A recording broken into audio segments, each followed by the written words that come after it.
واحدة مثنتهاي in HTML iyo CSS ay yihiin luqado programming. Ana dhamayso muuqaalkan si aad u ogaato sababta aysan u ahayn luqado programming. Waxaynu sidoo kale ku arki doonaa muuqaalkeennan waxyaabaha ka dhiga luqadaha programmingka luqado wax lagu programmiyo. Kusoo dhawaada dhalinyaro muuqaalkeena maanta.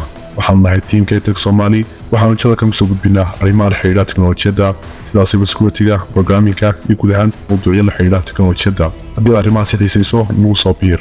Okay. haddaba si aan u fahanno sababta HTML iyo CSS aysan u ahayn luqado programming, aynu sharaxno maxaa sameeya luqadaha programmingka ee ka dhiga kuwa wax lagu programmi karo.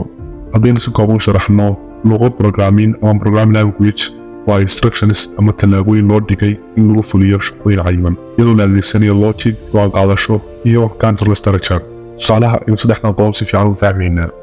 marar badan waxay soo tilmaamay in luqadaha programmingku ay ku kala duwan yihiin waxyaabaha loo adeegsan karo. taasina waa in loogu talagalay in luqadahaasi lagu fuliyo shaqooyin cayiman.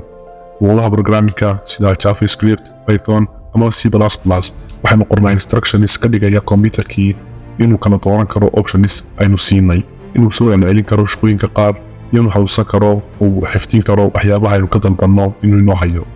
logicuna waa inay qaban karaan shaqooyin sida xisaabinta oo kale, conditionska sida if and else, loopska iyo waxyaabaha la midka. logicani wuxuu computerka u ogolaanayaa inuu go'aan qaadan karo, sidoo kalena uu control karo qaabka programmersku u shaqaynayaan. tusaalahan fiiri, haddii aad daalan tahay seexo, haddii kalena jimicsi samee.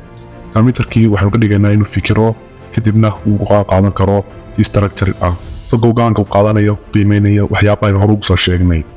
Okay, intaasi kadib waa maxay HTML? HTML waxaa laga soo gaabiyey Hypertext Markup Language, mana ahan programming language. waa markup language oo shaqadiisu ay tahay inuu dhiso oo habeeyo contentka ama xogta ugu jirta web pageska. waxaa lagu sameeyaa headingka, paragraafyada, waxyaabaha lasoo dhexgeliyay web pageka iyo shaqooyin kale. tusaale ahaan haddaynu ku qorno h1 usoo dhawow Tech Somali kadibna kusoo xidhno tagga HTML, waxaa browserka u sheegayaa kani waa ciwaan. intaas ma fahamtay? HTML ma uusan samayn wax go'aan qaadasho ah iyo logic ah. marka HTML wuxuu kaliya inoo sameynayaa structure, mana samayn karno dhaqdhaqaaq ama wax logic ah. Okay, haddaynu u nimaadno CSS, waxaa laga soo gaabiyey cascading style sheet si la mid ah HTML-kana ma aha luqad programming. CSS waxaa loo adeegsadaa in lagu qurxiyo HTML-ka, waana waxa qurxinaya websiteskaanu aragno. waxa uu qaabayaa colorska, fontiska lagu adeegsanayo websitekaasi iyo qaabkay u yaalaan waxyaabaha ku dhex jira web pagekaasi.